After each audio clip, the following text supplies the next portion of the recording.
I walked with my father with his push cart, where he was calling on the homes of Mexican families. And there'd be a man, wife, 4 or 5 kids selling pecans for $1 a day on a dirt floor there. And every time we walked to that house, he'd shake his finger in my face and say, "That's injustice. You've got to fight against that all your life."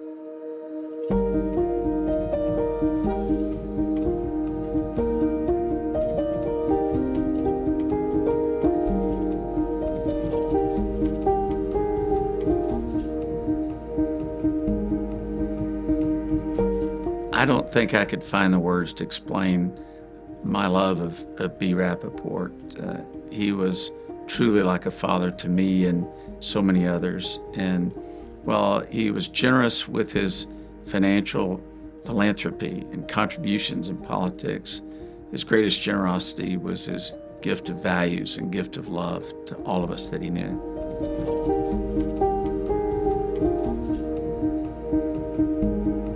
He was quite a business force.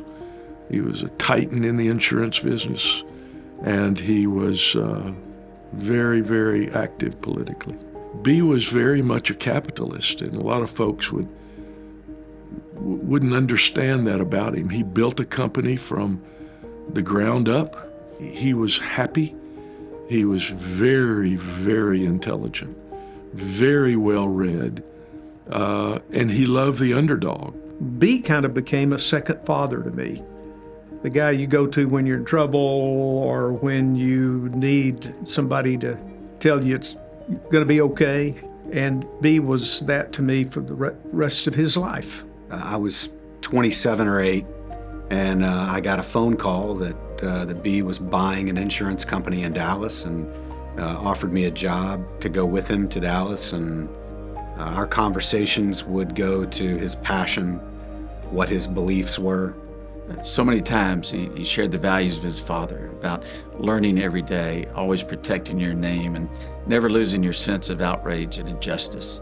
He knew what it was like to be without money, without physical facilities for comfort. He knew what it was like to not feel like there was any hope for the future. And that became his mission. And I think more than any other thing, B wanted to help people see that they've got a chance. He has this grip over, are you working hard enough?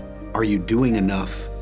And that has stuck with me all of my life. I remember one time sitting in B's office, and within 30 minutes, the governor of Texas and the president of the United States called him. I mean, this is a guy that was so public and yet here so private that no one really knew him.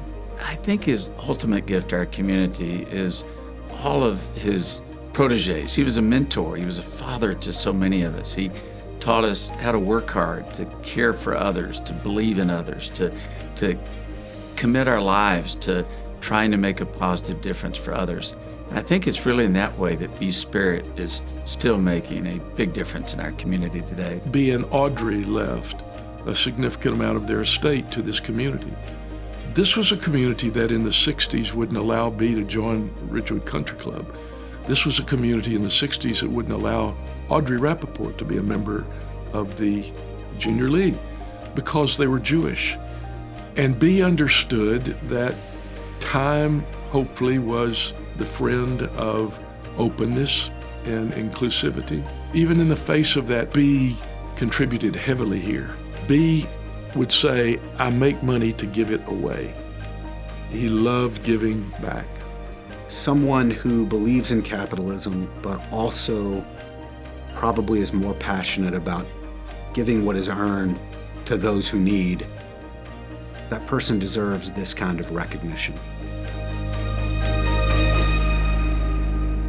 What I care about is that when you have a society where too few have too much and too many have too little, that's not a sustainable society. I don't want a society where I can have better health than you. I want a society where no one is going to say no to something a person needs because they don't have money.